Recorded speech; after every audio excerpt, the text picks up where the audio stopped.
They need a win and hope that the United Arab Emirates fail to beat Iran. And it is so tight that we could very, very possibly face the scenario of the group being decided on yellow cards. For the moment, it's all square between the UAE and Korea DPR. Should they both win by identical scores, it will go down to yellow cards. We'll keep you right up to date with what's going on in the other match, which kicks off simultaneously to this one across Doha.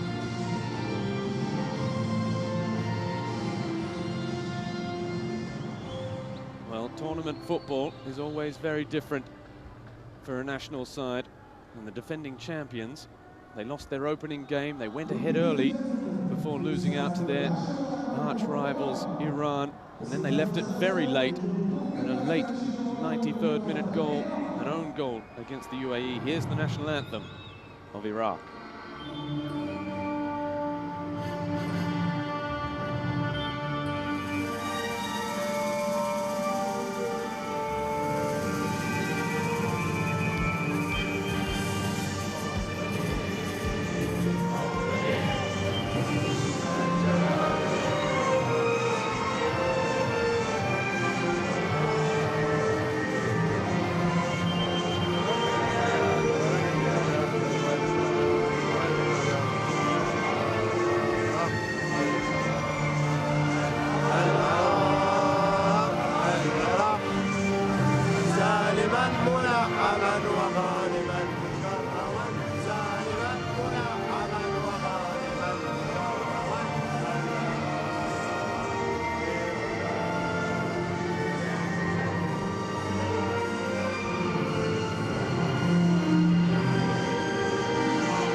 Two results are good enough for Iraq. A win or a draw will see them through, but standing in their way is Korea DPR, that defensive unit. Here's their national anthem.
Well, we expect another very tight and competitive match here. In the other groups, we've seen plenty of goals. 16 goals scored in Group A, 17 in Group B, 22 in Group C. Well, so far, after 4 games in Group D, we've had just 5. Korea DPR haven't scored yet. They've conceded just 1. Well, for Iraq, Bernd Stenger joining me, Robbie Thompson, in the hot seat for this evening's match. Former Iraqi coach and their current coach, Wolfgang Sidka, has rung the changes in the Iraqi side. They're obviously confident. They are full of confidence. Iraq is in the driver's seat at the moment, and the chance to advance is in their hands. Their position is without any doubts better than that of Koreans. Sidka changed 2 crucial positions. Both wingers are substitute, and even he changed the system. It means they are full of confidence and self-belief. Okay, they have never met before DPR at any stages of the Asian Cup. And as I know, I think they beat in other qualification always the DPR Korea, and they never failed to make a qualification against this team. And the DPR side I think new coach Tong Yong-sops is sure to remain defensively sound, making DPR Korea a very difficult side to beat. But today they have to win, and the question is, can such a team change their attitude, a defending attitude, playing with the libero, with 5 defenders, to an attacking football? We will get the answer soon, Robbie. Well, they have no choice, do they? They need goals, at least one. And it all depends what happens in the other match, of course, with the United Arab Emirates taking on Iran on this final day of the group stage. There is Jo Tong-sop, who's made just one change. The number 7, Riang Yong-ji, is coming into the side for Moon In-guk. While for Wolfgang Sidke, who just mentioned it, Bernd Bassam Abbas comes in for his first start of the tournament. Mustafa Karim, likewise, the number 9 up front, so possibly we expect 2 up front for Iraq. And Kara Jazim, the number 23 with the gold boots, the number 13 rather, 23 years of age. He comes into the side as well, so those 3 changes and a change in formation for Iraq. We'll see just how they play. While we check out that formation for Korea DPR. Looks like they're playing almost with a sweeper in front of the defense, perhaps. Looks like a 4-5-1. Perhaps they'll play 4-4-2. They're led by their captain, the number 10, Hong Yong-jo, who was a member of that World Cup side, of course. Iraq will strictly come over the wings. Even he changed the system. Very good playing Mahdi Karim on the left side, left fullback, changed to the right midfield. Bassam Abbas is coming on the pitch, and he will play with 2 strikers. We're all set for a start. Will it be one of these 2 sides that takes on the Socceroos in the quarterfinals? We're underway with everything still to play for these 2 sides in Group D. It's an early long ball forward towards Yunus Mahmoud. Well, this Korea DPR side, Bernd, they scored just once at the World Cup in South Africa 2010. They qualified there thanks to their defense. They kept 10 clean sheets in 16 qualifying matches. And this young keeper, 24 years of age, Ri Myung-guk, they played is a star performer. They played strictly defensive, and it will be very interesting to see Yong Tae-si, an exciting striker who had an exciting start in Germany, playing for 2nd Bundesliga team VfL Bochum with individual strengths.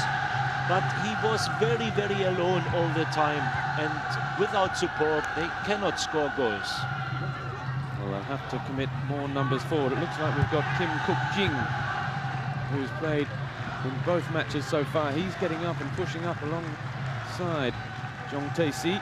There is the flick on from the man that plays his football in the Swiss 2nd division with FC Ville. There are actually 2 of this Korea DPR side plying their trade with FC Ville. The number 2 right back, Cha Yong-hyuk. And of course the number 10 and captain Hong Yong-jo was the first ever North Korea DPR player to go and play abroad when he signed in the Russian Football League with Rostov, where he is still to this day. He was nicknamed Bernd the Korean Ronaldo. But there is still a big gap between him and Ronaldo. Both Ronaldos. Yeah. Well, it's a curious nickname because they have so little in common. Even the way they play, the way they look. Oh, there's a defensive mistake.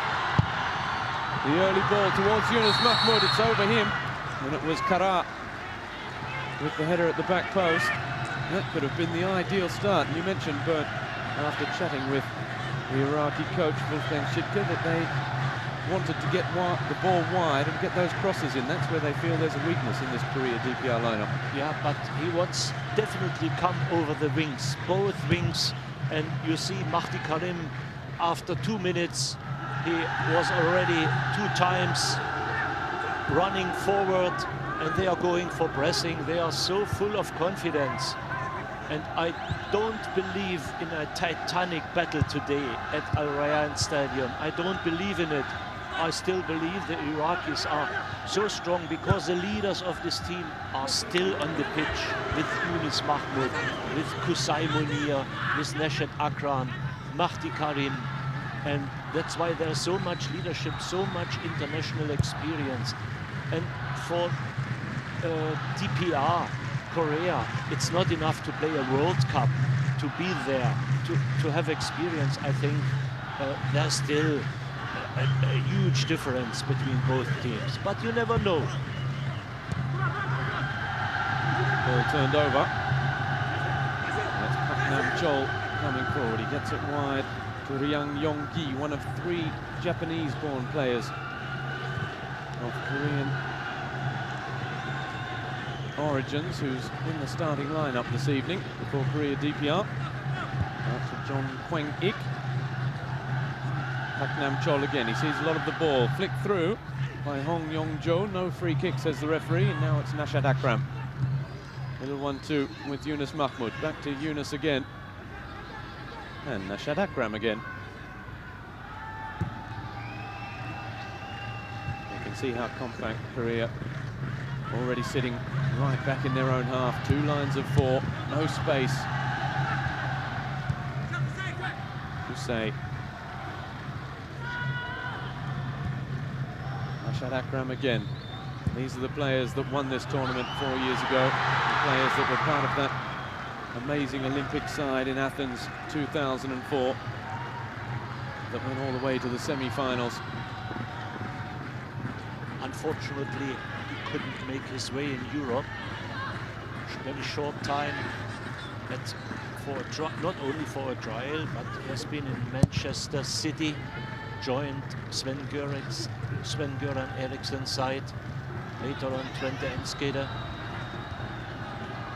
Well, he's such an important player in this side, though, isn't he, Nashat Akram, the number 5. And vice-captain, really, of this side. That's that international experience you're talking about, though. But they've got 16 of this Korea DPR squad. We're at the World Cup. That would have been a great experience for them, as it's Mustafa now, who looks to switch it all the way across on that far side, but it's going to be far too far in the end for Mahdi Karim, who's started the first 2 games of this tournament at left back. Bernd, you know very well that he's a versatile player. I like him very much because every team needs such a good character. As he come, perhaps Korea DPR on the charge. The ball almost slid through.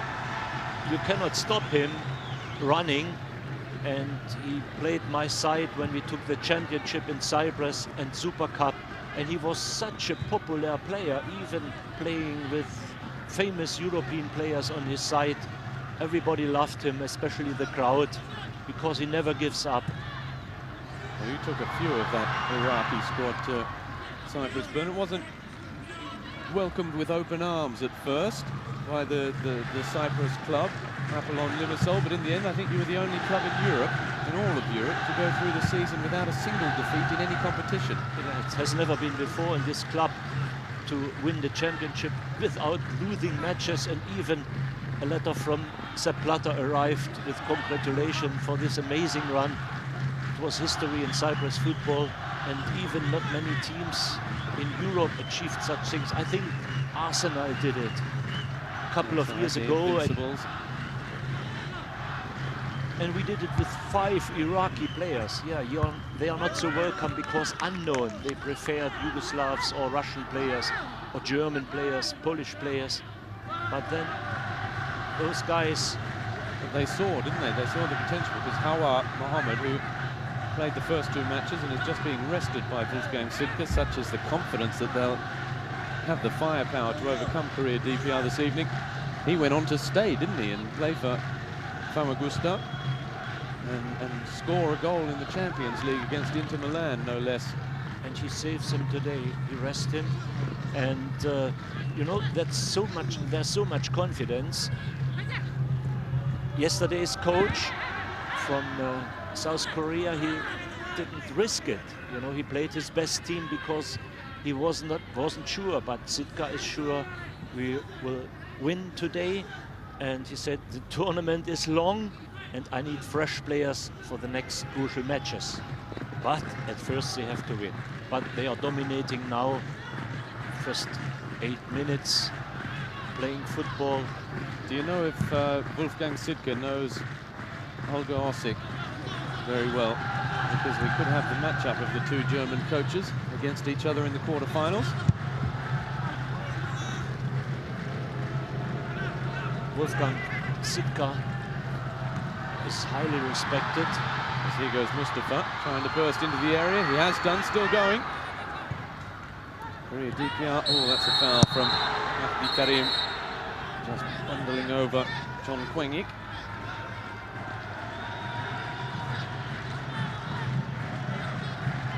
You're telling us about Wolfgang Sitka. Yeah, Wolfgang Sitka is so respected, but there was so much criticism, he told me, around the journalists and even officials for changing the starting lineup, not using every time the best available players, for testing players in this tournament. But Wolfgang goes his way and he has experience. He was very, very successful here to coach clubs in Qatar and even in Bahrain. He had an amazing run with his team. As Nashad Akram and Kusai Munir managed to get the ball out of midfield. It's with Kara now. Bassem Abbas with the overlapping run. Kara with the big switch of play. And a good one as well for Mahdi Karim. The cross back towards the back post, but it's drifted out of play. And that'll be a goal kick. The man with the yellow shoes, Kara, he was substitute in his last match against United Arab Emirates, and he changed a lot with his dribblings, exciting runs, and that's why he will play today. He's coming more over the left side, but originally he likes to be a striker behind both Yunus, Mahmoud and Mustafa Karim. Yeah, Nashad Akram tries to take control. He's the most running player after statistics. He just gets a foot in there on Pak Nam Chol. Yeah, Kara, he came on with just under half an hour to go, replacing Ahmad Mohammed in the last game as Mahdi Karim's cross is deflected right up in the air. And that was going to be a test of Samal Said Mekbal's control, and just let him down. It's interesting to see that the Koreans are playing with the libero. There is always one free central defender, and it's very, very difficult to break such a line. It means there are almost 5 defenders surrounding 2 strikers of Iraq. We can see defensively that it's more of a 4-2-3-1 for Iraq, and when they come forward that transforms into a 4-4-2. Nashad Akram, bit of space here for Mustafa Karim. He turns, finds Bassem Abbas. Good early low cross, and it's applauded by Yunus Mahmoud. Foul by the youngster Ibrahim, the number 21, earning just his 6th cap this evening for Iraq. A foul on Hong Yong-jo. He missed a penalty in the opening game against the United Arab Emirates. It could have given them the perfect start on just 8 minutes. But he couldn't find the back of the net. And that's been probably just about their best chance to score so far. He's back to his feet and charging forward. The free kick from Ri Jun-il. All the way over to the back post. Riang Yong-gi. He's won the throw, and we've got another player going down now. Looks like it's Samal. In fact, it's Ali Erhaima, the number 15, playing in the centre of defence. Plays his football here in Qatar with Al Wakra, where he's joined by his teammate Nashad Akram at club level. With Al Wakra, we've got a few Iraqi players playing their football here in Qatar these days. That wasn't the case, Bernd, when you were there back in 2008. Pen 2 to 2004, going looking for these players. No, they are poor boys playing in small Iraqi clubs, not small Iraqi clubs without any money, and now they are professional players. But the situation in Iraq means many of the players continue to play. Yunus Mahmoud for Kara. Trying the shot on the turn, but it slices off the outside of the right boot. Can't test Ri Myong-guk.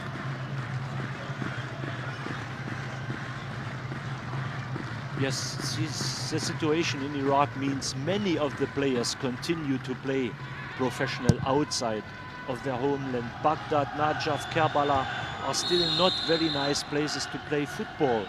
It's still too dangerous. Even traveling is risky, and that's still a problem to run a domestic football league. Well, it's also a problem for the national side. Flag up against Jong Tae-soo, the 26-year-old. He had an amazing start in German professional football in VfL Bochum, and he was so important that Bochum tried to avoid that he plays here this tournament. They need him so much, and they're trying to get back into Bundesliga 1, aren't they? Yeah, and they said the invitation was too late for this tournament, and that's why we don't release him. But FIFA has decided he must play, and that's why he's missed in Bochum, and he's very, very popular. Scored a couple of exciting goals. Hussein Munir can't get there, but he gets a lucky bounce off the head of Kim Kuk-jin, only to give it straight back to Cha Jong-hyuk. Now Hong. How can they win a match if they are not able to create any combinations? Well, that's the question for the coach. We just saw on screen there Jo Tong-sop, the man who was an assistant to Kim Jong-un, the coach at the World Cup. 15 minutes gone. We're yet really to have a first chance of the match. We've had a couple of half chances, both of them falling to the new man in the Iraqi side, Kara Jazim. There is no support at all. And the Iraqi supporters are being very quiet, aren't they? It's a very nervous feel here. Here goes Mahdi Karim. That brings them to their feet a little bit. Mahdi Karim almost got himself in trouble. He's got out of it well. Nashad Akram now. He's got Hussein Munir arriving at the edge of the box. The shot is blocked. Back out to Bassem Abbas. You're absolutely right. Mahdi Karim wakes everybody up. It was his effort to win this ball. He's everywhere now on the right side. Nashad Akram now trying, overlapping to do something. Samal's ball only cleared to Nashad Akram again. Here's Mustafa. It's not a penalty. Wolfgang Sidke had the arms raised. He took the ball away. He went down rather easily. And Yong Hak, the 32-year-old veteran, the number 17, just asking the question. Well, that wasn't perhaps the best replay of it. It did look as though the keeper led with his feet. Corner for Mahdi Karim. We do have some support now as the header off the crossbar.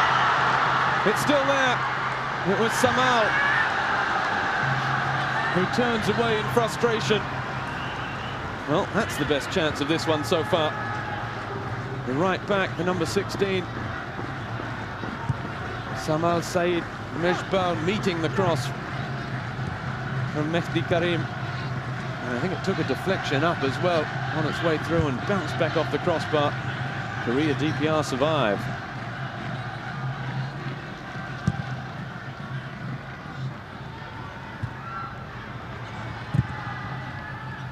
Cha Jong-hyuk clearing anywhere.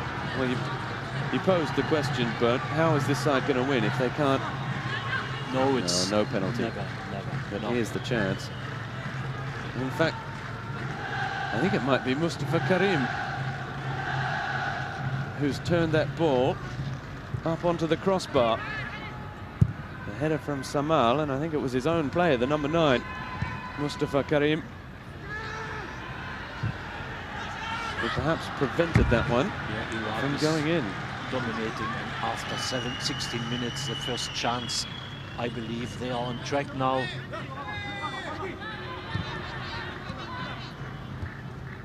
Now, can they string a good number of passes together? Not like that. And again, it's just booted straight into touch. They are panicking.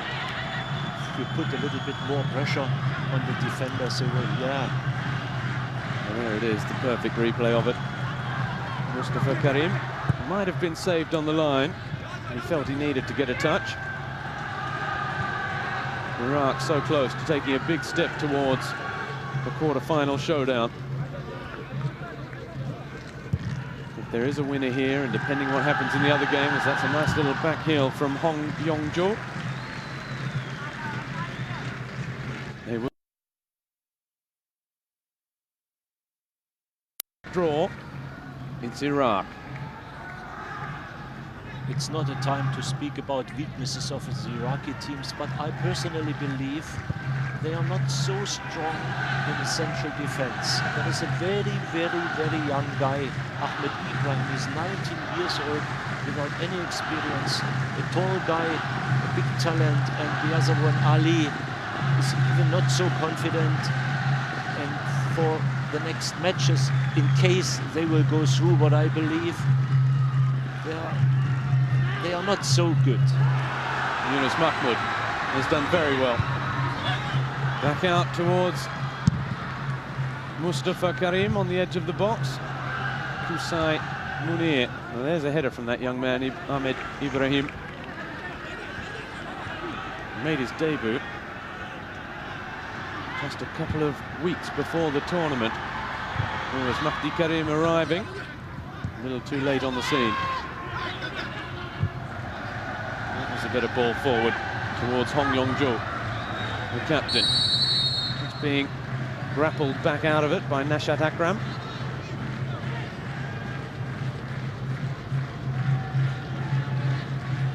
And Yong Hak decides to leave it. Chong Tae-se with the little flick into the path of Riang Yong-gi. But no way through. That's lovely control from Yunus Mahmoud. He tries it from distance. Yeah, but Yunus is always a selfish, typical striker. He tries to score from every position. And Yunus Mahmoud, Nashat Akram, Kusai Munir, Mahdi Karim, Hauer, they played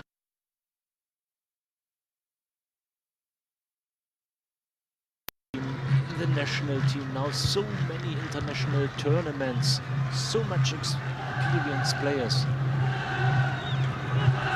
Bassem Abbas is another one of those. Well, he's got a good goal-scoring record, Yunus Mahmoud, apart from scoring the winner in the final 4 years ago, of course, against Saudi Arabia, in which Nashat Akram was awarded the Man of the Match award. He's got 34 goals on the international stage in this is 89th appearance for Iraq as Kusai Munir. Now Mustafa tries one, it's a good effort, surely, and it's Karar, the number 13.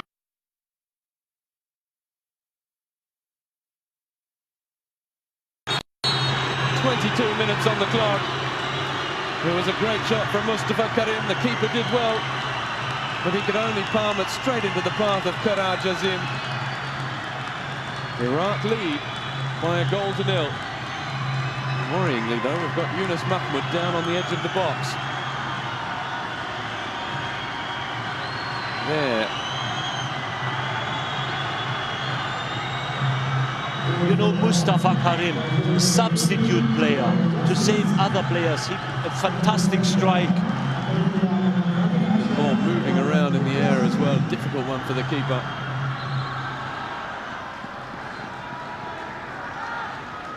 And the other substitute, Karar, scored. The man with the yellow shoes. Well, we can say Wolfgang Sitka has got that right so far.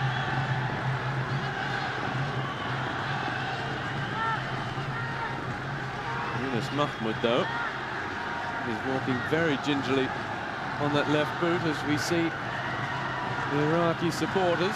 Well, Corea, he had a header after just 2 minutes. He went close on 10 minutes and on 22. He's got the ball in the back of the net. I think Yunus is just saying it was when the player fell down and landed on top of him. We saw him grappling there, and now it's when he lands right on that left hip. Could be painful, but Yunus is very tough man. I believe he will try to continue. Well, you found Yunus Mahmoud in the second division in Iraq, didn't you? Yeah. Goal scorer with a local club. Kirkuk, city of oil, north in Iraq. And I was looking for tall boys, because when I took these national teams, all players are so short. As Mustafa decides to get his own name on the score sheet. Yunus has rejoined. He's a big boy. Yeah. And even Iraq, Iran, they have this advantage. There are tall players around.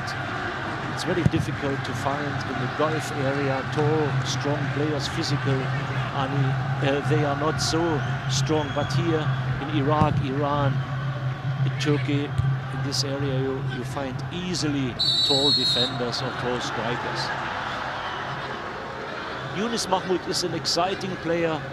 Giant, French giant, Olympique Lyon had a look for him, and they made him an offer to play in France, but he refused. He prefers to stay here in Qatar to play a local club, maybe to earn money. And you know, if you have such kind of player, I believe it's better to let him play in his He has to culture. feel comfortable.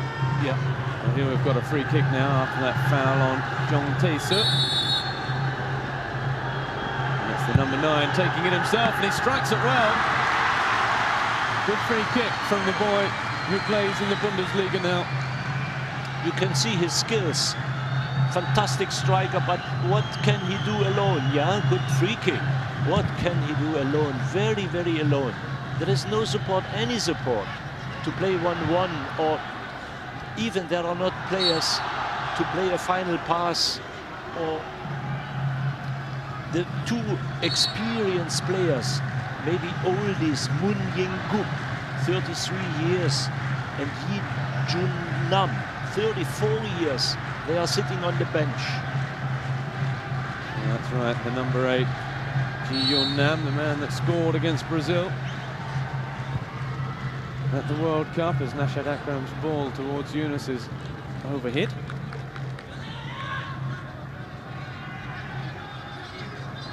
So we see that free kick again. Smart save, yeah, from Mohamed Kassid. A save that had to be made.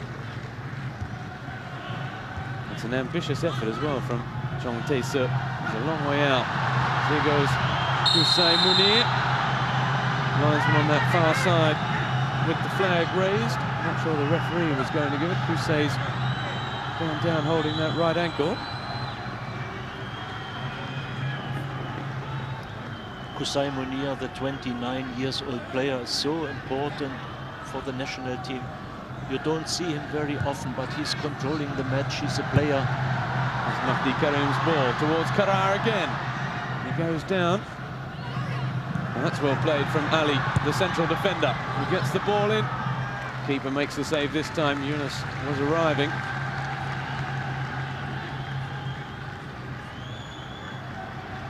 It's good to see central defenders playing attacking football.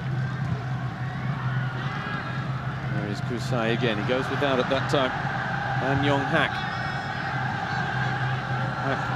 Chan now, Jong Tae-soo again. And he's not afraid to shoot from distance. We were wondering where a goal could possibly come from.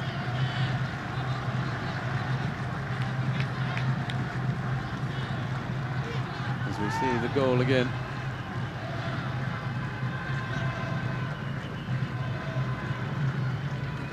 Nothing the defenders could do about that. Iraq with 1 foot in the quarter-finals, the defending champions, of course. We've already seen the likes of Saudi Arabia, Syria fall by the wayside. Kuwait have gone. Foul Kara from Cha Jong-hyuk.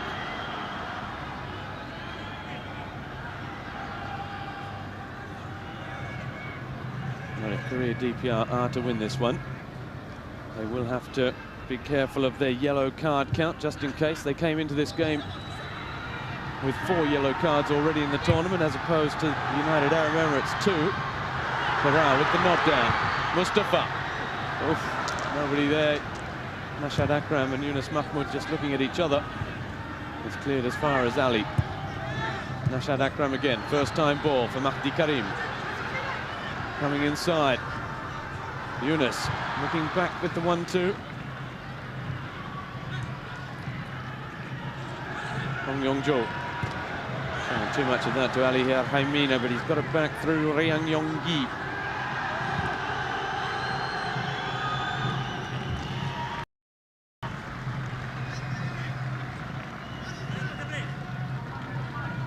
The number 16, Samal Saeed Meshbal, is the player down. Now we see why. A couple of studs just over that right ankle. He's a tough character, Samal.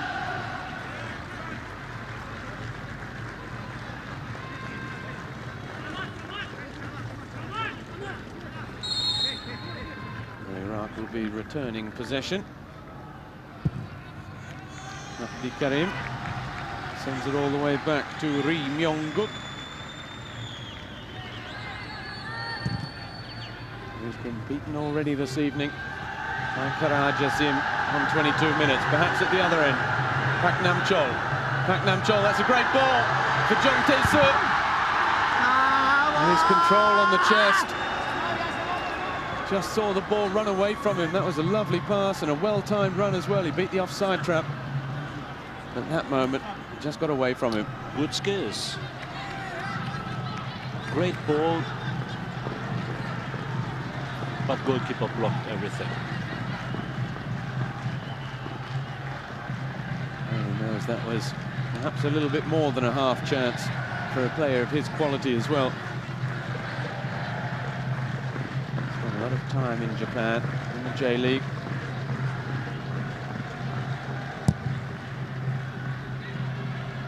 Mohamed Kassid, long, Nashad Akram battling for it, flicked on. Yunus Mahmoud, back to Mustafa Karim. Kara's outside, Mustafa Karim still going. Oh, there's a nice little jink left and right. But it's the same yellow boots. It's really good to see Mustafa and to see Kara.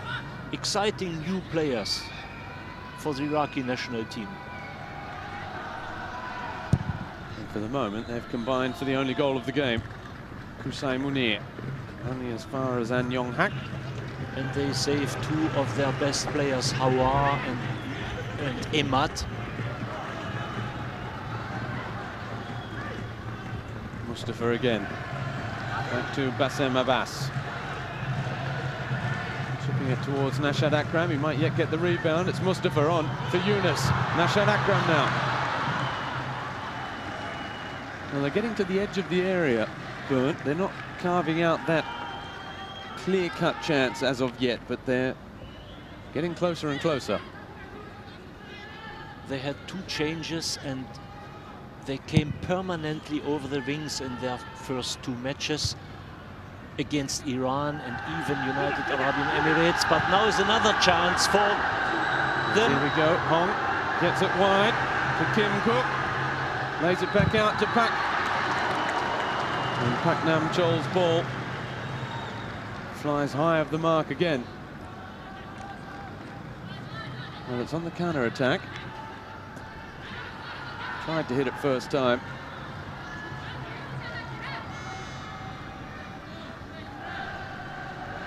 Pak Nam-chol,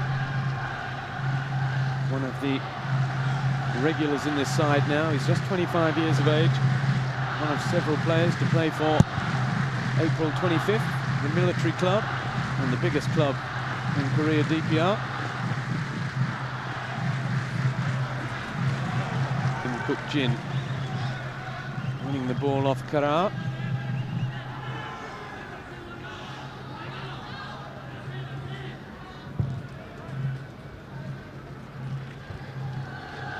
flick on from Riang Yong-yi. Hong now towards Jong Tae-seo. Bassam Abbas with the header. Kara tackles his own man, Kusai Munir. Ahmed Ibrahim. They try to do a little bit more now. They have 3-4 serious attacks, not more, but they know they have to win this match. At least they have to score 2 goals, and they have to do more. Well, they've got no choice, do they? They need 2 unanswered goals now to have any chance of going through. Kim Kuk-jin takes it short with Hong. Kim again, trying to get past Ali Erhaima. Number 15 defends well. That's given away just about by Mustafa. No, Yunus was looking for the back heel. They're going to have the throw. Meanwhile, we're going to come back to the initial foul on Kara. He was too late and he deserved this yellow card, the captain. That's his 2nd yellow card of the tournament as well. He was booked after 10 minutes against Iran. It's not very nice after passing the ball to get such a tackle in your legs.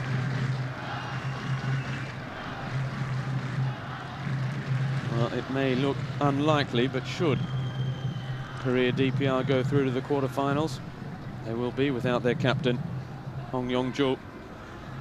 28-year-old, over 70 caps for his country now.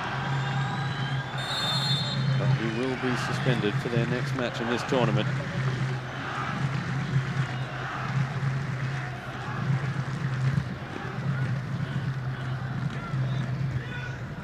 No one contesting for Iraq. Kusai back in. Mustafa down to Nashad Akram. Wide now for Mahdi Karim. Nashad Akram. Kara is coming inside, abandoning his left flank. And that's given away by Mahdi Karim. Who immediately covers up at right back though, the number 18. That's a good nod down. Oh, handball. Unlucky. Haknam Chol. Ball just bouncing up onto the hand.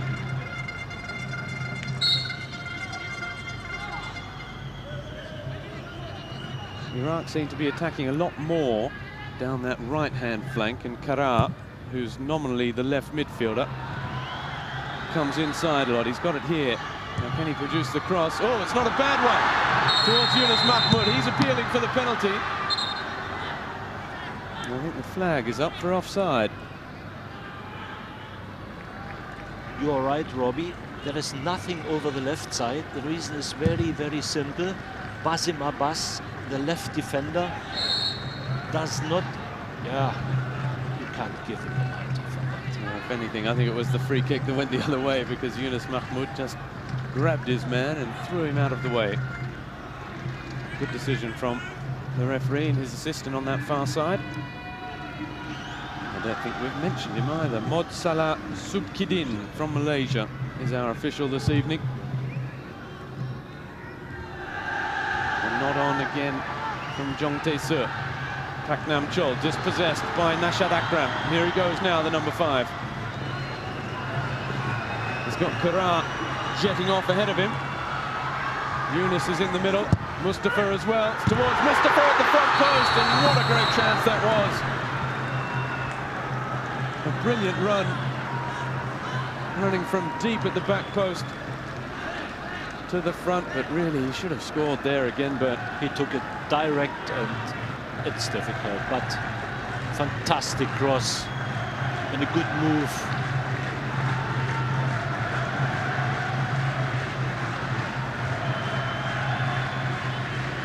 That was very close to being 2-0 and curtains for Korea DPR.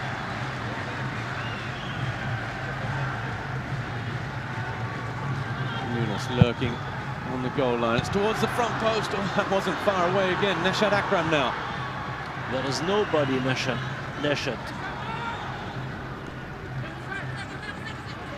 Mahdi Karim was trying to get there, but he was never going to run that one down.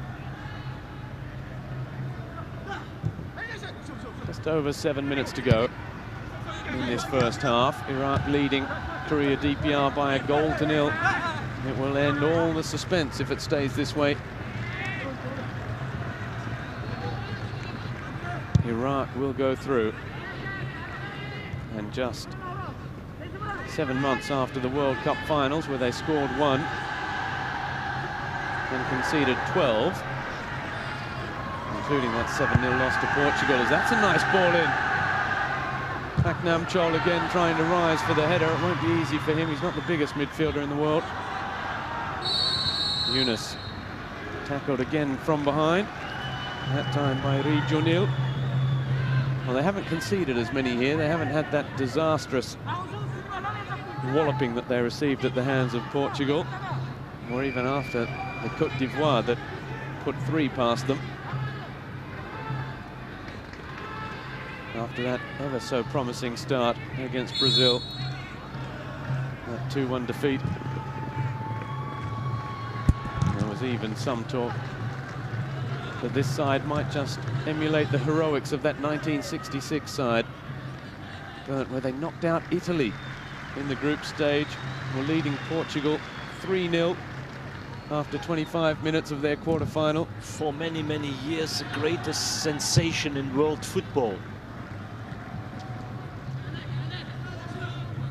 Fabulous stuff. It was Pak Du-ik who got the goal against Italy to send them packing in 66. And it was a certain Eusebio that sent Korea DPR packing in that quarter-final. Trailing 3-0, Eusebio decided he'd had enough and scored 4 in a 5-3 win for Portugal. Pak Nam-chol for An Yong-hak. They were heroes, that side, from 66. By all accounts, although unverified reports, they were certainly not welcomed back as heroes after 2010. The midfielders changed the side. Mahdi switched from the right side to the left side. He did the same with Emad, Hauer and Emad. The ball is not a bad one. Samal again with the header away. Back in from Jong Kwang-ik. And the shot from Pak Nam-chol again. He's not afraid to shoot. The number 4. He's got the corner. Well, perhaps that's Wolfgang Sidke trying to get a bit more balance going forward, because Corea is very much a right footer. He's been trying to cut in from the left onto that right boot, but perhaps he'll play more of as a winger now down that right-hand side. Again, the corner is taken short. They work the same routine, identical. There's Ahmed Ibrahim. Almost concedes a corner. He's saved by his teammate Ali Erhaima with a spectacular, with slightly mishit bicycle kick. Yong with the long throw, flicked on by An.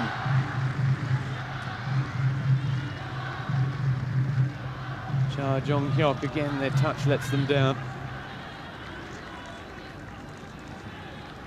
It's very, very quiet now. It's a disappointing crowd, isn't it, Robbie? It's an important match today. Well, the Iraqis are on that far side of the field. There's probably about 3,000 of them. They're only just starting to find their voice, though. We've got about, I would say, 300 supporters, or 200 for Korea DPR. All being very well behaved on that far side of the pitch. Not too much to cheer about so far. Hussein Munir, that was a nice turn. Now a good switch of play as well.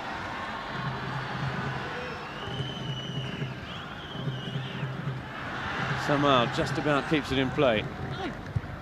Hussein Munir. He's got Nashad Akram outside him, still going, the number 4. That's well played, slaloming his way through.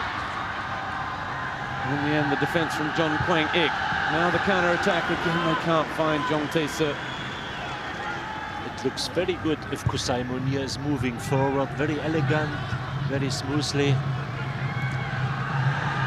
Challenge from Kim Kuk-jin. Got it back though again, Iraq. Kara now. Again he comes inside onto that right foot. Mustafa, we've seen he can shoot. That one blocked. We've just heard from the other game that it's still 0-0 between Iran and the United Arab Emirates. Iran already assured of top spot and a quarter-final against Korea Republic. A win for the UAE. They would move to 4 points, but a point. That chip over the top. The keeper comes for it. A point for Iraq would see them and UAE potentially finish on 4 points, but Iraq would go through having got that 93rd minute victory. Here goes Jong Tae-seo. Good pace from Ahmed Ibrahim, who's won the free kick. And he matched the pace there with Jong Tae-seo. He got there in front as well. Good piece of defending from the youngster, the teenager in this squad. It is hard to see, Bernd, just how this Korea side playing this way. Because there's a certain little fog starting to descend over the ground here. I think it's not necessary to count points and goals because Iraq, they are too strong to make a surprise today. And they are not lazy, they have the experience to continue and they will win this match. Basim Abbas, number 3 on the ball, is not on his best. He came very late to the team and they didn't release him from his Turkish side, from his Turkish club. And Konyaspor looks not so fit. Well, it was Mahdi Karim that was at left back for the first 2 games, wasn't it? In the end, Sidka deciding to go back to his first choice, Basim Abbas, another one that went to Cyprus with you, Bernd. Yeah. Yunus's touch, a little heavy. A full back, yeah, a little bit heavy.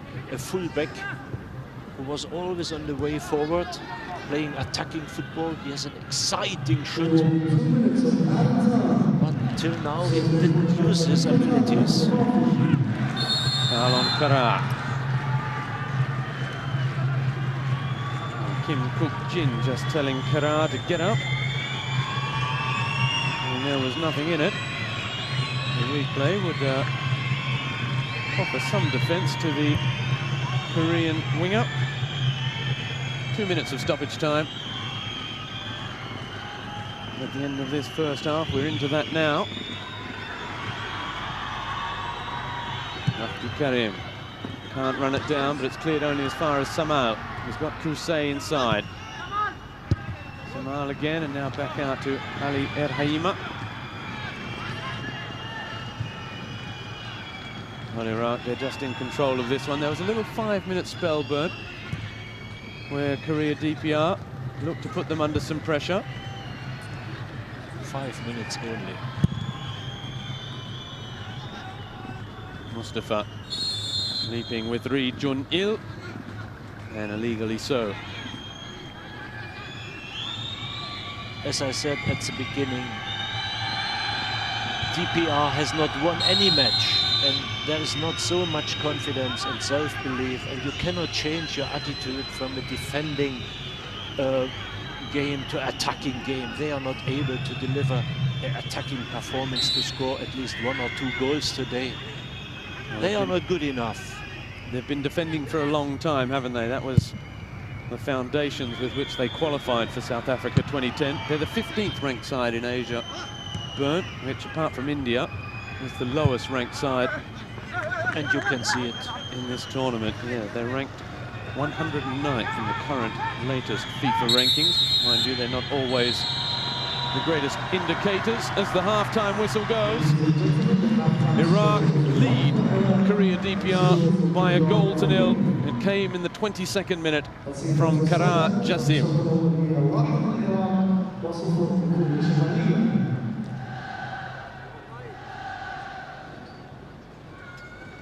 There is the goal scorer.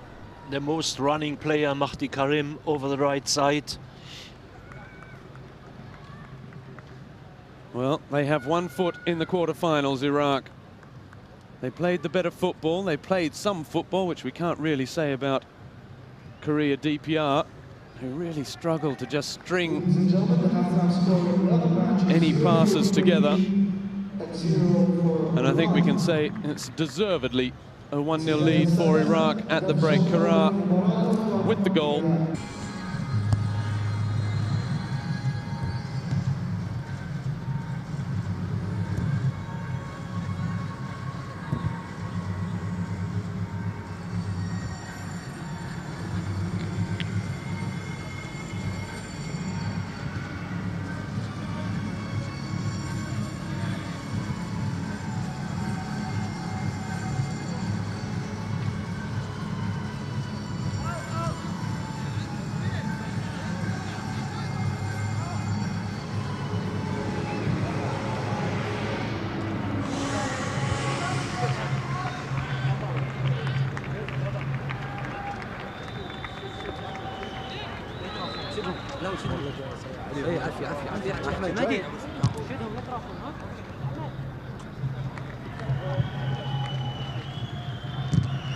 Welcome back to the Al Rayyan Stadium, the home of the Al Rayyan Sports Club.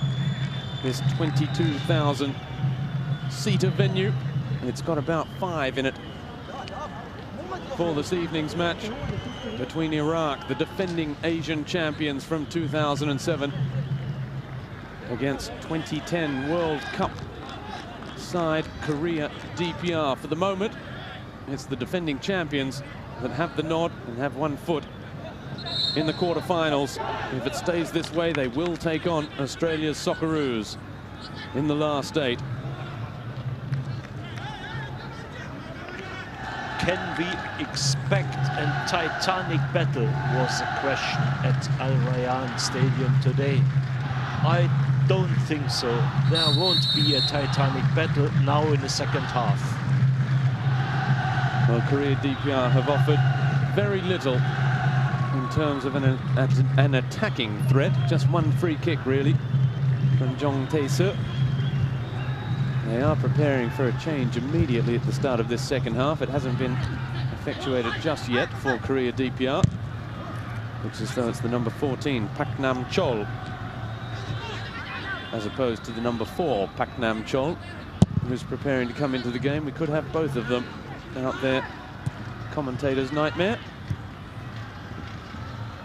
And burn Iraq as well. We expect more from them too. They lost their opening match. They really were forced all the way by the UAE with that own goal in the 93rd minute, which really put them in the box seat, as we're going to see that change now. And it's Jong Kwang-ik, the left back, who's coming off. He hasn't seen his number on the board just yet, no. And they're now saying it's not number 12, so play will continue. They want the number 2, I think, is the player that's going to make way, Cha Jong-hyuk. So Pak Nam Chol will have to wait a little bit longer before coming on to earn his 8th cap.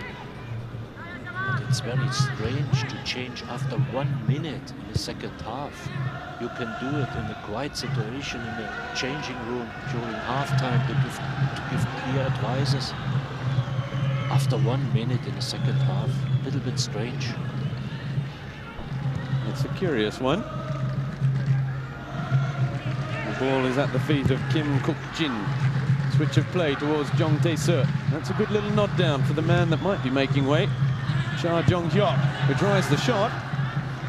He almost went out in a blaze of glory, the number 2. We're still waiting for that change. The ball, of course, has to go out of play.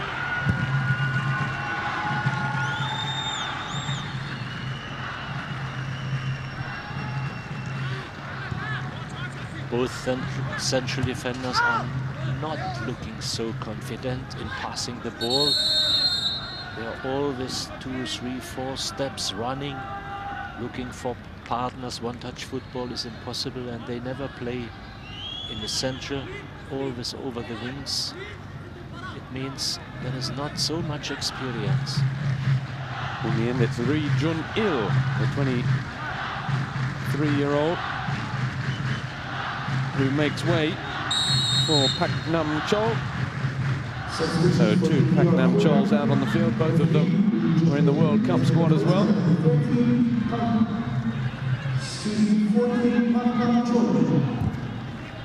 Pak Nam Chol immediately into the centre of defence and immediately marshalling that offside trap as well. Pak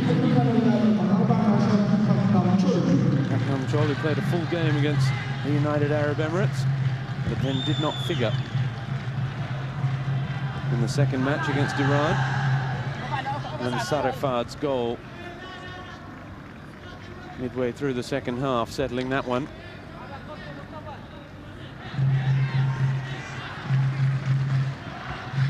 That shot, one of the first from open play for Korea DPR in this game.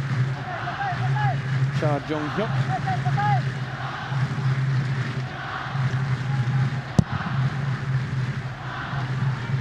Mohamed Kassid long towards Yunus Mahmoud, a little foul on the substitute Pak Nam Chol.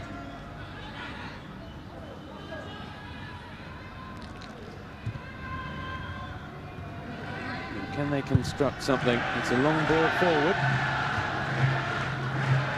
Simple header for Ahmed Ibrahim. The other Pak Nam Chol is in there battling for the ball. Another shot blocked that time by Ali Haima.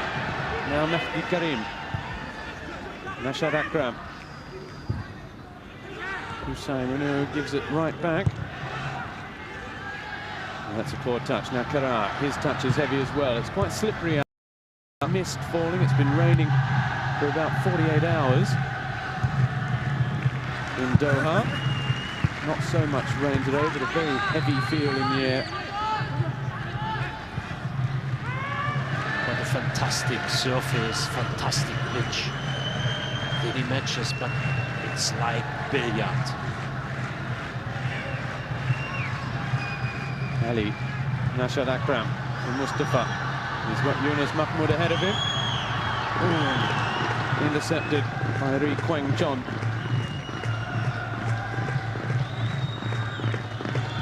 Korea DPR seeing a lot more of the ball at the start of this second half, Bern.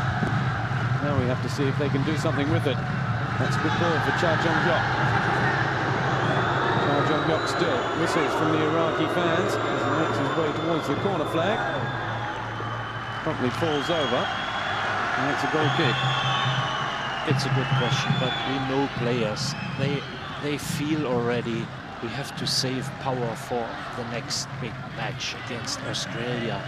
And that's why you cannot motivate anybody to run like a horse now. They will control this match and they will never open the defense. And that's why I don't expect too much from the next 40 minutes or so. Yeah, 40 minutes. Kara. Well, I'm sure they'd like to take some good football into the quarterfinals, though. They're yet to play the type of battling, attacking football that won them the Cup 4 years ago. Bassam Abbas's ball towards Yunus Mahmoud. He planned well, but he just couldn't get his head on it. Ahmed Ibrahim with a flying header. It's going to be a throw in that far corner. Well, he was from a standing start. Yunus Mahmoud pressing from Iraq, and they almost won it back. The keeper Ri Myong-guk preventing the corner.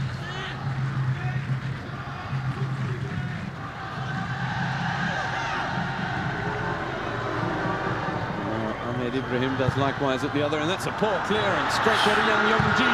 And the shot saved by Mohamed Kassid.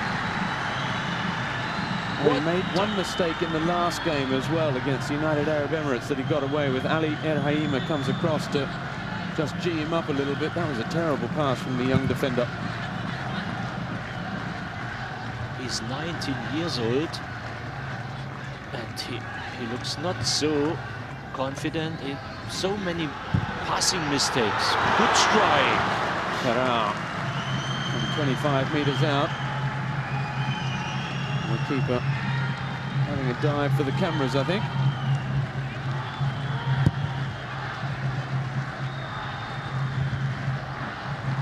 Another one for Yunus to chase. Ri Kwang-chon should have got there first. Yunus Mahmoud still waiting for support. It comes in the force of Samal. Mustafa Karim just leaving it in the end for Kara.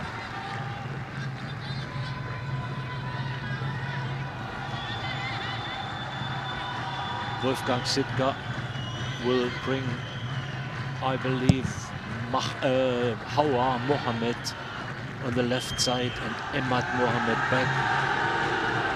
It's one for Hong Yong-jo to chase again. Mohamed Kassid has to come for it. There is no understanding between both central defenders. And Ali Ibrahim that time, not leaving it for his keeper, flicking it away for a corner. I was going to ask you about the celebrations in Iraq this evening, but at the start of this second half, it doesn't look like, as of yet, we're sure they will be celebrating. Yeah, today is nobody celebrating, but there is a tradition. If you have a birthday or a wedding, people go out and they are shooting with Kalashnikovs and pistols. It's very, very dangerous. And I remember a match we played in Tehran. We beat Iran 1-0. It was after the war. And people were celebrating, and whole Baghdad was a firework. And the troops are alarmed because even our Americans didn't know what's happened now. It was only a football match. And that's a very bad tradition, I believe, to go out and use your Kalashnikov for celebrating. Well, we might yet have a bit of friendly fire over the top of Baghdad this evening, but it doesn't always just end in celebrations, does it? They had their one match they've played in Baghdad since the end of the war, which must be frustrating for the players, Bernd. There is a whole generation of football players around Yunus Mahmoud and Neshat, Akram, Kusai Munir, all these guys. They never played international matches in their home country. They never played qualification matches in their capital, in Baghdad. It's impossible for many, many years to play in Baghdad. And now maybe they are going for a counter-attack. Kara, he's got Kusai Munir ahead of him. Bassam Abbas on the charge. Offside against Mustafa Karim. Offside. They have played once, haven't they, since the war? Yes, they played a match 2009. It's 6 years after the war has finished, but it's still, war is still on in Baghdad and Najaf and in this Tikrit. Nashad Akram comes forward. Yunus Mahmoud.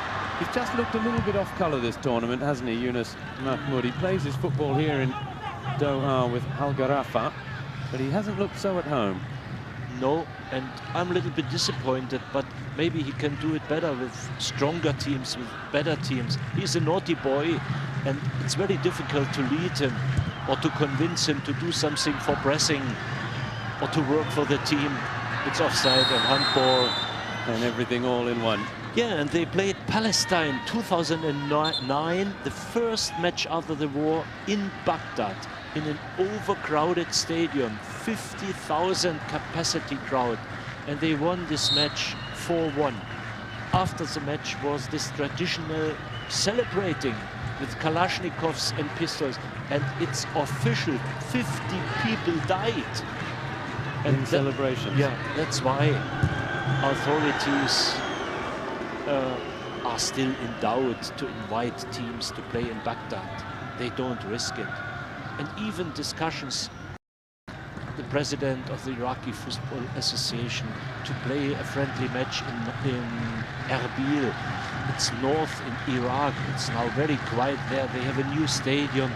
But I cannot convince my football players and my national team to play a friendly match in Iraq. It's not time. It's a pity for the Iraqi national team. A very, very successful generation. And Iraqi supporters, they love football. There is only football in the city. But they watch their idols on television then, don't they? Yunus Mahmoud with the ball forward for Mustafa. He just took too long. Yunus Mahmoud wanted the cut back. He was waiting in the middle. We saw just a couple of moments ago Pak Nam Chol try his luck from distance as well. As Korea DPR continue to show a little bit more ambition in this second half, but if they do that, what a mistake. Lazy pass. And they might leave themselves open at the back. A long throw from Samal. He was looking for Yunus Mahmoud. Hong Yong-jo. Kim Kuk-jin. Sam Abbas gets there. Lovely turn of pace. Nashad Akram with the nod down for Kara. Kara again, he's got Mustafa inside. He looks further afield towards Nashad Akram. Kara has been caught late. Again, he has spent a fair bit of time on the turf in this one. Kara Jassim.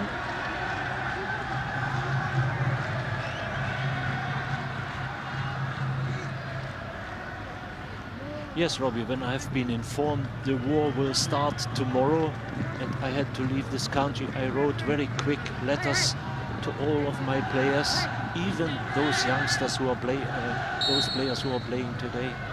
And I told them we'll meet each other Monday after the war, but nobody knew how long it will be. And definitely Monday after the war, we had our first training session without electricity, without water for showers. Even we had no soccer balls and nothing was available, everything stolen. But it was a start. And they all showed up as well. In a golden generation. That side that came through such adversity, not footballing adversity, but just life adversity. And it's very difficult to run a domestic league because always doubts about safety. Basim Abbas is going. It's not very often, but you see he's not in his old shape. He looks a little bit overweighted. A little bit of surprise, a disappointment. One of the most popular players over the left wing. Good fullback.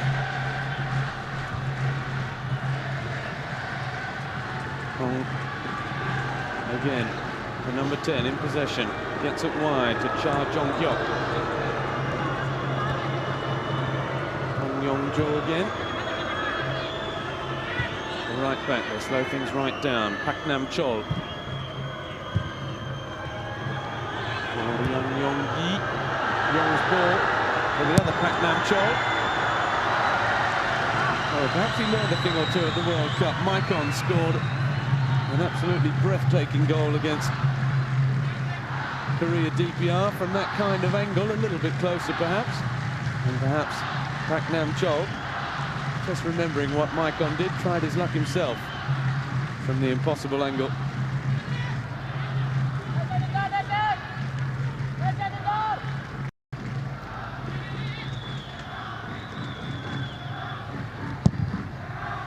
There is a disturbing lack of urgency in this game, particularly perhaps for Iraq. We saw Spain make a slow start to the World Cup, but they still played good football and going all the way. I just feel Iraq... If I see today DPR Korea, I can't believe that Brazil had such problems to beat them only 2-1 in the World Cup. It's unbelievable. Yunus Mahmoud with the flick on towards Mustafa Karim. Oof. Big bicycle kick which missed everything, and fortunately for Mustafa Karim, missed him. Hong Yong-jo gets it wide now. John Kwang-ik with a nice ball in towards John Tae-suk. Well, that was some football at last, Bernd. Yeah, it was, but even the central defender, he let him run. He was waiting for the ball.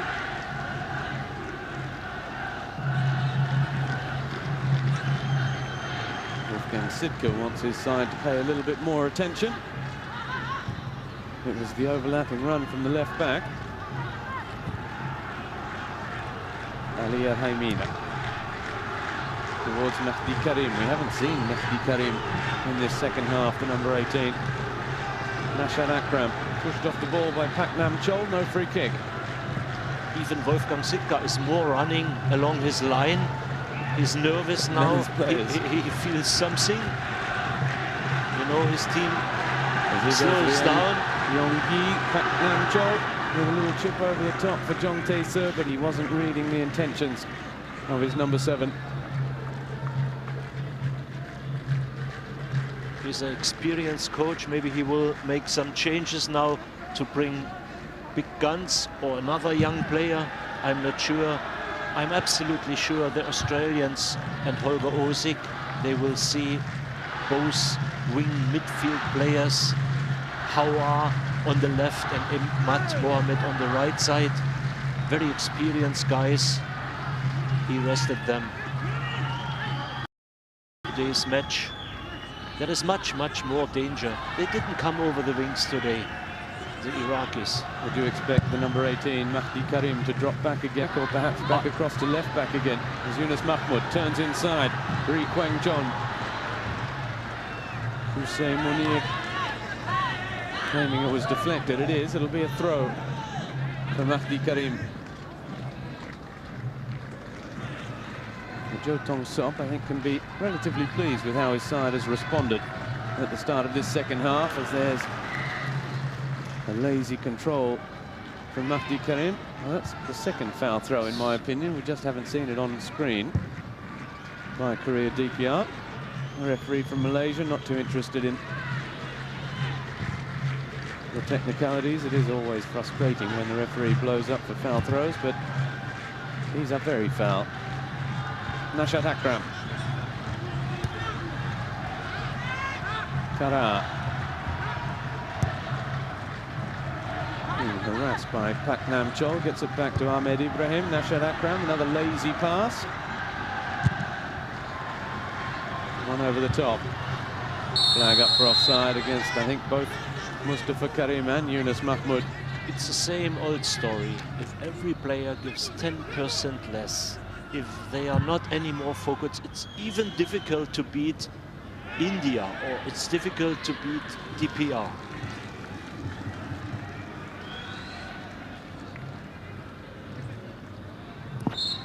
Well, they're not finding it easy going, Iraq, but they're not being really stretched either. They're just offering very little. You'd think they'd be after some positives for themselves to build a bit of confidence. As here goes Kim Kuk Jing, Pak Nam Chol, Cha Jong Hyok, first time for Hong Yong Jo. Pak Nam Chol again.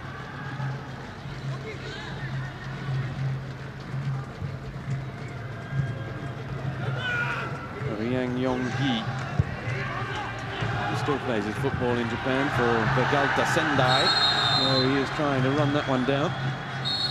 Been in and out of the national side. 29 years of age now, the number 7. Just 12 caps, and just offside. The question is, are they able to score a goal and to make it a little bit more interesting now, DPR Korea? Just one goal can change everything. Didn't score a goal till now, and I don't see a way to break the defense of Iran.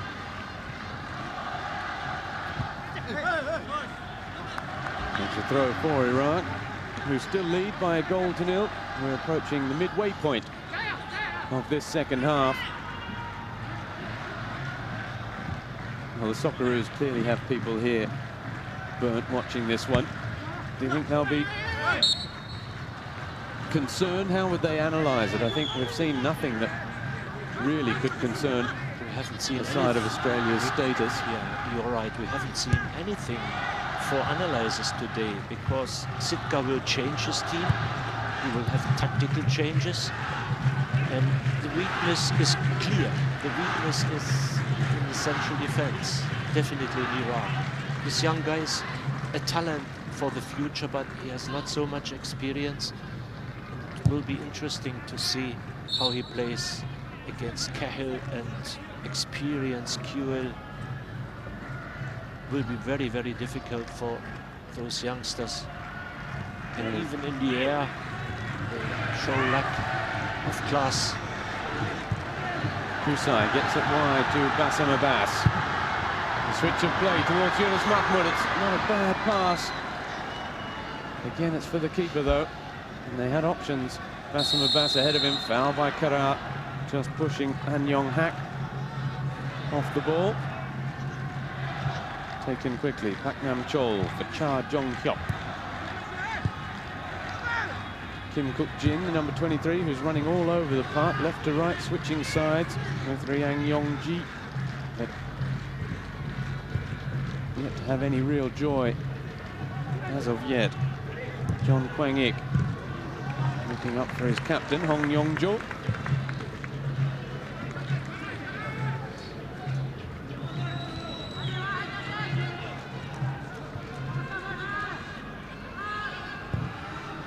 Yong-hak again towards Jong Tae-se.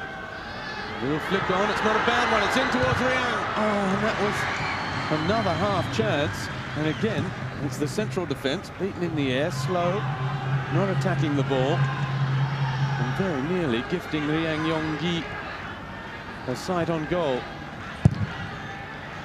Lack of concentration now, Mahdi Karim.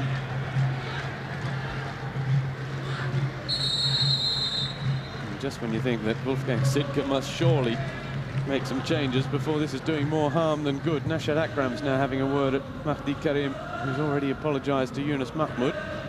Now apologises to the number 5.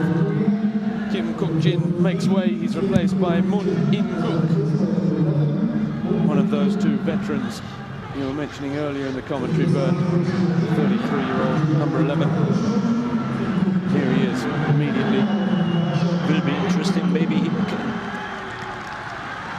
Will be interesting. Maybe he can bring a little bit more structure, formation of DPR Korea. I've just heard that Iran have scored against the United Arab Emirates. Well, if that gets down to the Korea DPR bench, that might just invigorate them a little bit. Mahdi Karim slips. Yeah. Awar Mohammed, it looks like, is warming up and getting ready to come into the game. Appeals for the free kick for a handball off Nashad Akram, nothing given. Well, 1-0 to Iran means that if Korea DPR can win this, they'll go through. Nashad Akram with a little nutmeg, that's well played. Can't find Mustafa Karim. Immediately, Jo Tong-sop is telling his players to get forward further. Try and keep this pressure on Iraq. Well, it's hardly pressure, is it? Maybe he has received the result of Iran, and now I see him the first time giving clear advices to his team. Maybe he's smelling a chance. And we're going to see the number 17, Alaa Abdul Zaira, 23-year-old, preparing to come into the game for Iraq. And he was substituted off in the last game, replaced by Mustafa Karim. He played a full game in the 2-1 loss to Iran. I wonder if it's Mustafa Karim that's going to come off. Alaa, he plays a little bit deeper behind Yunus Mahmoud. There's Kara Jassim is down again. There is Alaa Abdul Zaira. He's just going through his security checks. Meanwhile, Qusay Munir has come across to receive word from Wolfgang Sitka. Again, it's not much of a foul, is it? Oh, is he claiming he's got a little bit of tightness in the calf or in that hamstring? It is Mustafa Karim who's coming off.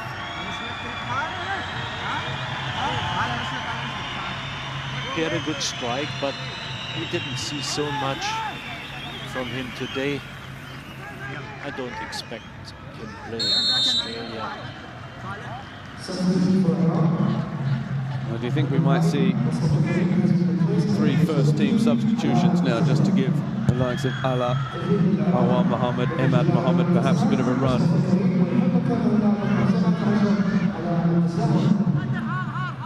There we see Korea DPR have already run 4 more kilometers than Iraq. Without any result. Ibrahim with the header, Mahdi Karim. Wrong with the ball out to the new man, Mun. Free kick. He clattered into Kusai Munir. Now goes to apologise, Mun Inguk, another of the April 25 players.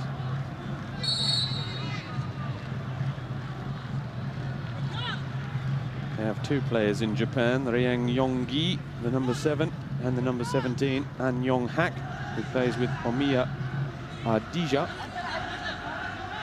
The 2 in the Swiss second division, of course, Cha Yong-hyuk, the number 2 at right back, and the number 23, Kim Kuk-jin. And then our 2 star players, if you like, the number 10, the captain, with Rostov in Russia, and Jong Tae-seo in Germany.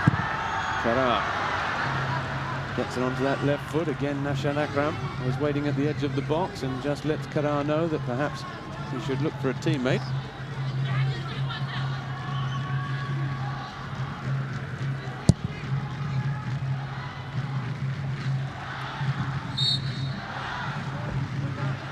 You know, if I see it as a European coach and I see the body language of DPR Korea, of those players, they are so quiet and they are so without any emotions. They are playing football. You know, they have the chance, if they win this match, to go through, to come to the next round, but they don't do anything. They are so quiet. Well, Hawa is preparing to come into the game, and Kara, who spent, when he wasn't scoring the only goal, spending a fair bit of time on the ground. He's, as we see that goal again from Kara, that was midway through the first half. Now he's gone down and he's still complaining that he's got some sort of calf or hamstring complaint. I think it's in that left calf. He's trying to stretch it out. Well, that could be an injury blow. I'm sure the Socceroos are taking note of that. I believe both Mustafa and Kara will be substituted by Emad Mohammed and Hawa. Well, Hawa is coming into the game exactly as you predicted. So much experience. And I believe Hawa is, as he said, on the way to Europe to play again. The European side would be the only one. Hawa Mohammed earning his 98th cap this evening. 20 goals. Currently plays in Iran. Oh, that was Paknam Chol letting fly with the outside of the right boot. Now moving good. The cross, a chance now for Jong Tae-seo. Straight at the keeper. Very lucky Iraq. What a let-off for Iraq.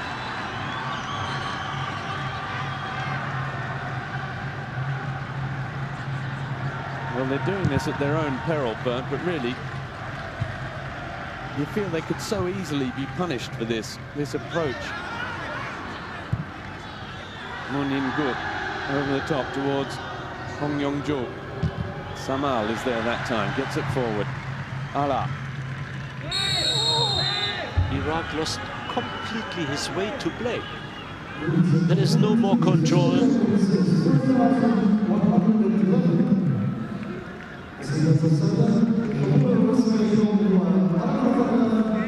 Well, just over 4,000 the official attendance, so it's disappointing, isn't it?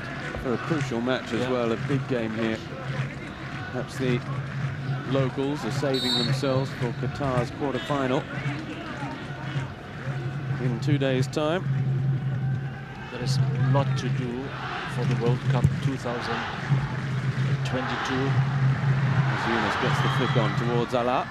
To fill stadiums with 60,000 or 50,000 fans, you have to invite the world.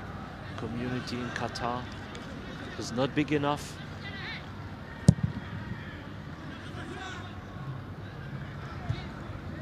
Kusai Monir with the nod down, only as far as John Kwang-ik. Cha Jong-hyuk. There's no ball. Again, Hassan Abbas missing out. Again, it's Ali Haima, the number 15, who's, you mentioned Korea DPR, playing with what looked like a sweeper at the start of the match, a libero, but Ali is doing a lot of cleaning up at the back for this side as Nashat Akram heads it as far as Allah. Now Yunus Mahmoud, the touchdown for Mahdi Karim. Switch of play for Hawa. Now is there a chance for the substitute? Hawa getting down towards the byline. Cuts it back towards the edge of the area. Mahdi Karim gets there. Kusai takes over. That's a poor shot.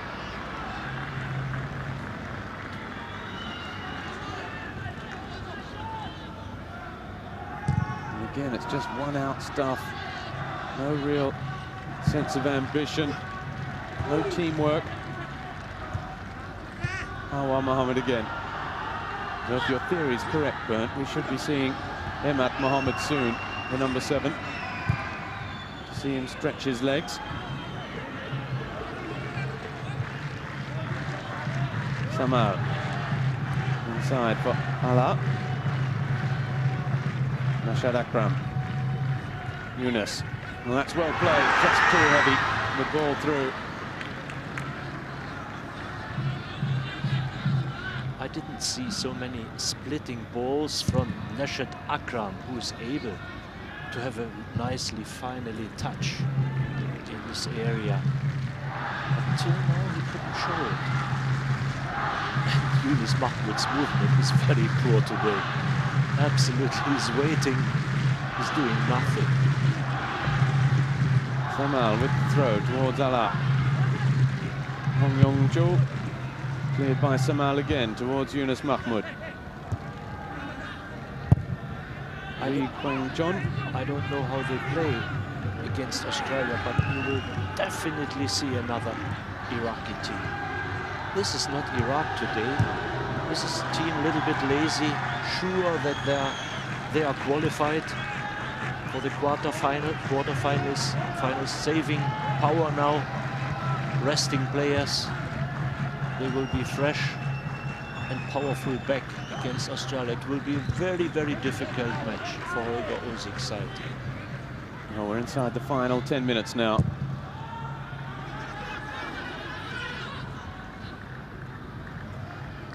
Pak Nam-chol all the way back to Ri Myong-guk, who hasn't had that much to do either. Now the keeper have really been stretched in this one.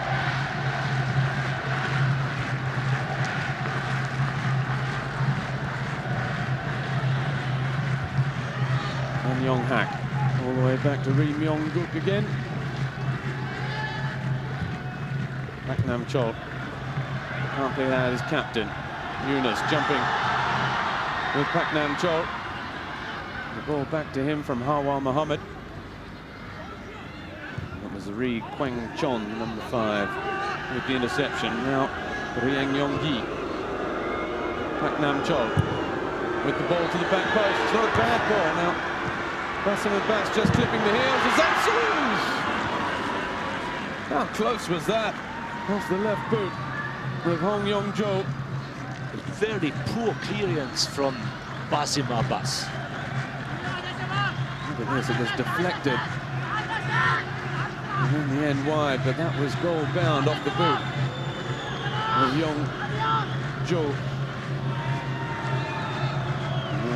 Riang Yong-gi with the ball in. Oh, again, it makes it through everyone.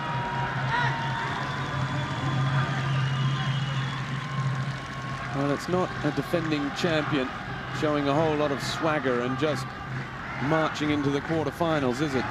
This Iraq side is staggering and stumbling into the quarterfinals. They're already a little bit lucky against United Arabian Emirates. Score 92nd minute by Yunus Mahmoud for an own goal, self-goal. But Yunus Mahmoud created. The two number 10s, the two captains. Here is Yunus Mahmoud again. Well, that pretty much sums up his evening so far. He apologises to Hawa Mohammed. There was just perhaps a hint of a penalty appeal at the other end. It depends where you are these days, because the rule states it has to be intentional, but many referees and federations now say that if the arm is away from the body and the ball hits the arm, well, then it's a penalty all the same, because the arm shouldn't be spread, shouldn't be away from the body.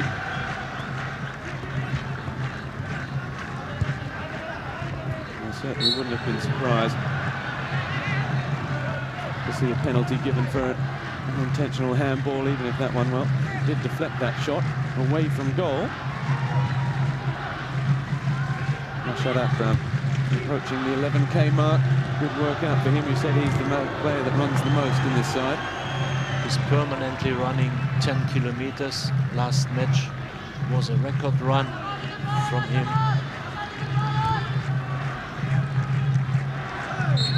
He's not the fastest, but a very nice one-touch football player. Strong header. John Kwang Ik is fouled by Hussein Monir. The free kick from Riang again. And it's into the danger zone. Rashad Akram with the head up. Now Mahdi Karim up the line. And it's Rashad Akram that's the first there.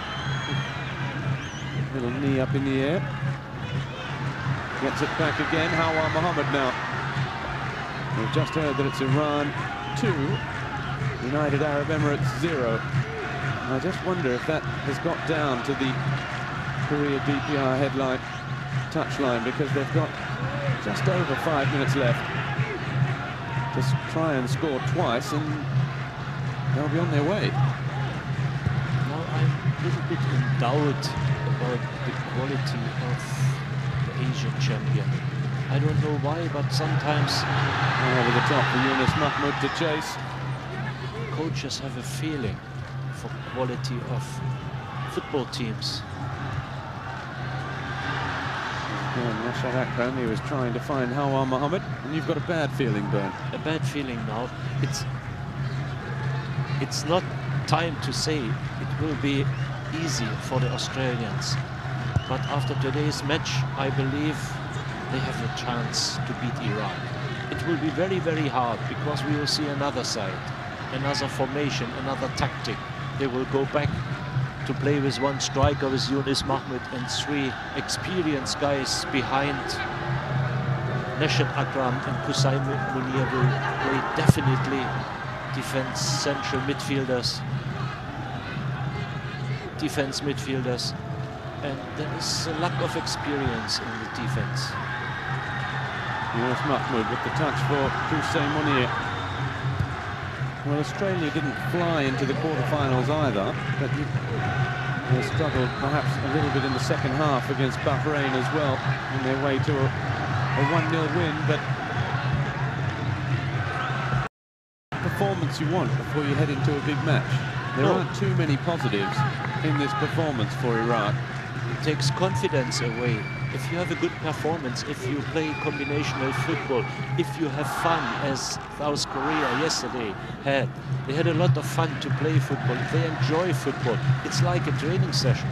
And they know they could easily have scored 10 goals in that game against India. Easily. They had fun. They are smiling during their combination to beat such a team.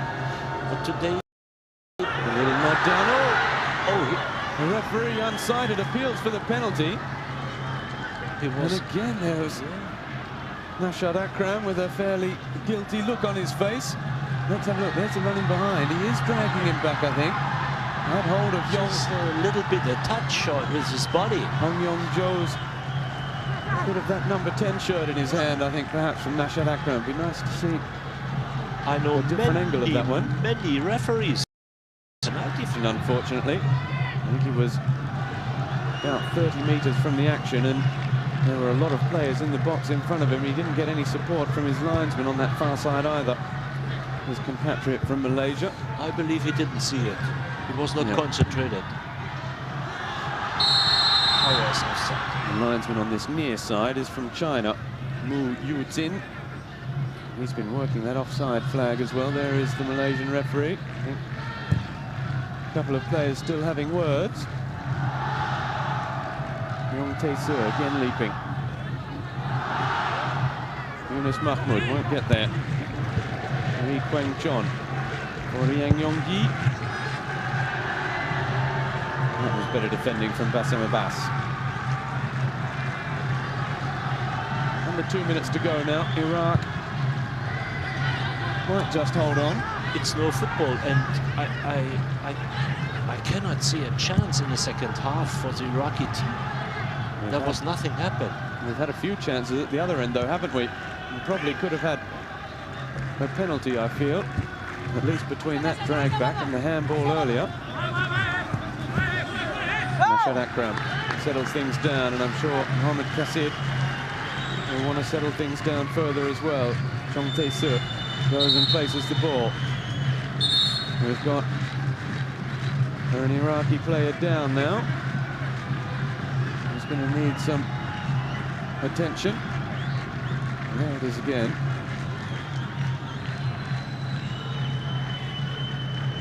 The coach trying to get players forward.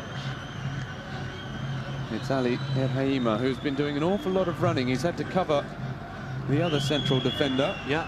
An awful lot this evening, and he's got a bit of cramp now. He was a better one today. Yep. He's had a good performance, in fact, Ali Erhaima.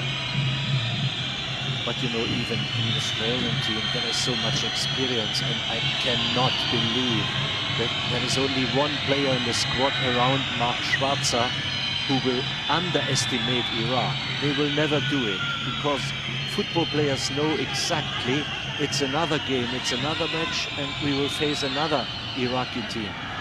And that's why it will be a big clash between both teams, with open end, of course. Well, there are some big quarter-final matchups. 4 minutes of stoppage time. Looks like we're preparing to bring on Saad Atiyah. The number 23, he's a defender with Al Shorta. Here goes Ala. And there's no final ball. Ri Myung-guk, long. Even Yunus Mahmoud, the captain, was blaming his teammate for giving such a bad pass. Hawa for Alang, Rashad Akram. Back to Ibrahim, they're screaming for Ali to come back on, and in the end I think it's Mahdi Karim that's just waved him back on, not the referee.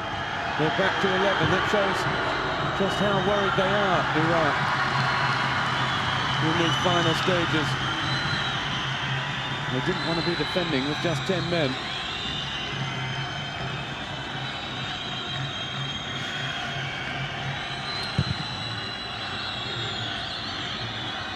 We've got just over 90 seconds left.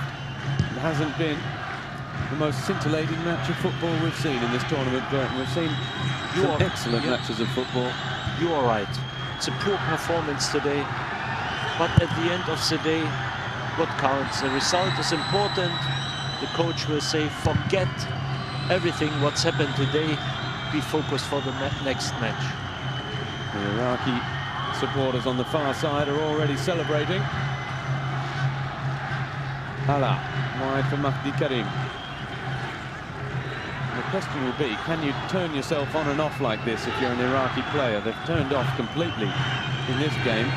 Are they able to just turn it back on, flip the switch, and be back to the Iraq that we've known in recent years? It hasn't happened in this tournament. Iran have hit a third. They lead 3-0 now. They are a side marching in to the quarterfinals, Bernd Iran. They look strong against Iraq in their opening match. They've got a solid 1-0 win over Korea DPR in their second, and now they've trounced UAE, who caused problems for both these two sides. But even against Iran, Iraq played similar. You know, there was not a big difference between both teams, and that's why I'm warning to underestimate Iraq. Back here towards Hawa Mohammed. He went down and he just stuck out the boot.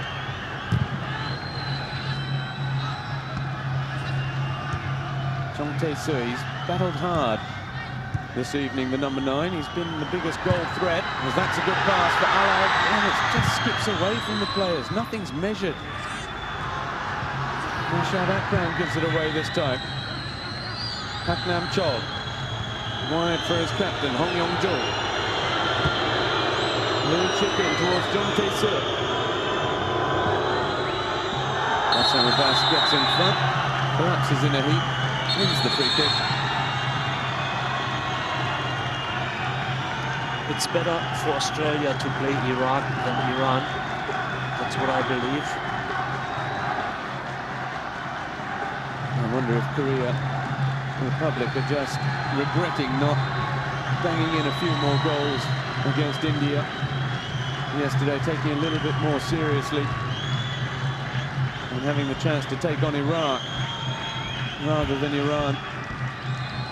Yunus Mahmoud is replaced by Mutana Khalid in his first minutes of this tournament. He's a big boy as well. He plays with Al-Kuwa in Iraq, 21 years of age.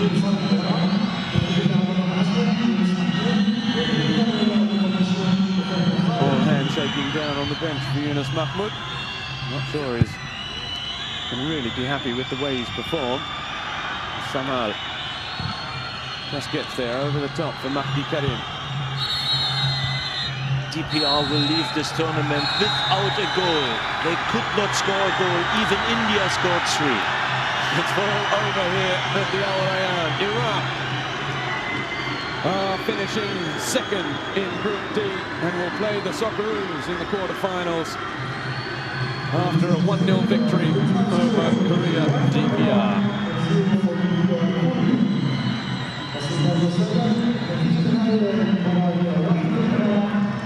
The goal came midway through the first half.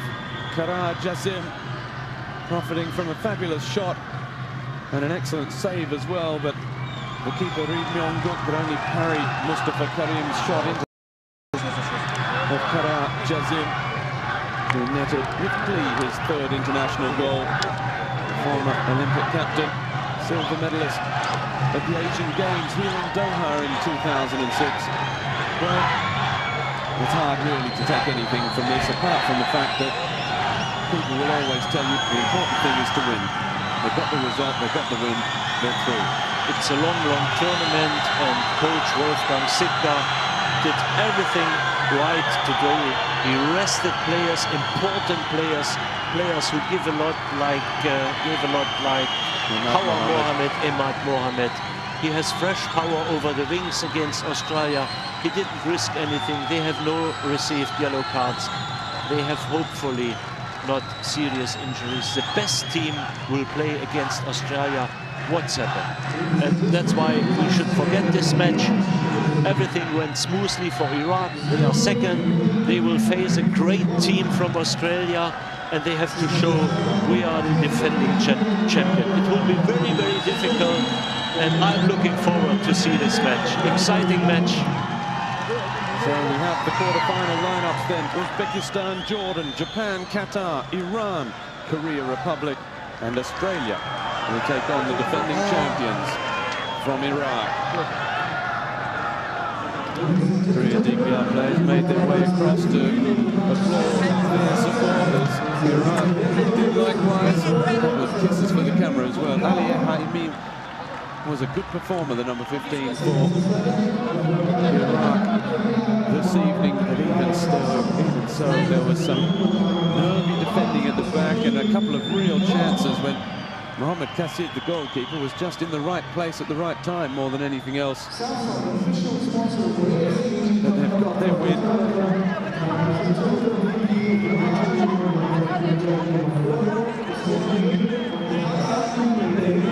And there is the man of the match, Hussein Monir, the number 4 for Iraq. You called it, Bert. He gets through an awful lot of the dirty work, doesn't he? Yeah. Not a big star, but he's a hard worker. Together with Nashat Akram, it's a heart of the Iraqi national team, and we will see it against Australia. Well, it wasn't a great match, for two good teams and perhaps a great team for Iraq. Time will tell. Hussein Munir, man of the match. Iraq defeating Korea DPR by 1-0. That's the end of the group stage. We've got a day off tomorrow from Qatar 2011, and we'll see you again for the quarterfinals in 2 days' time. Bye-bye. Auf Wiedersehen and goodbye, Bernd Stange.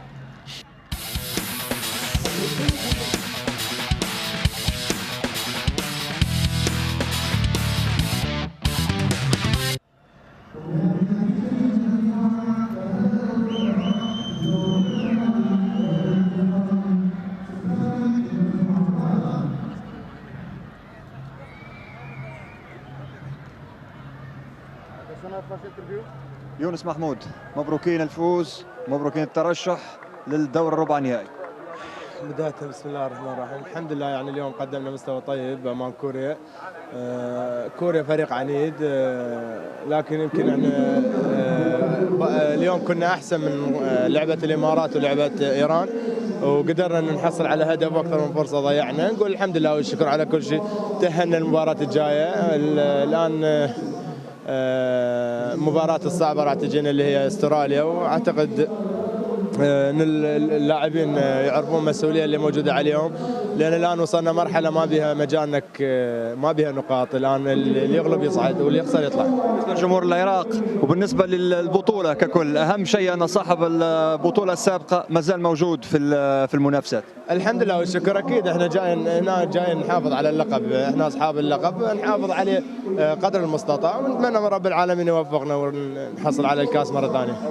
الله يبارك لك.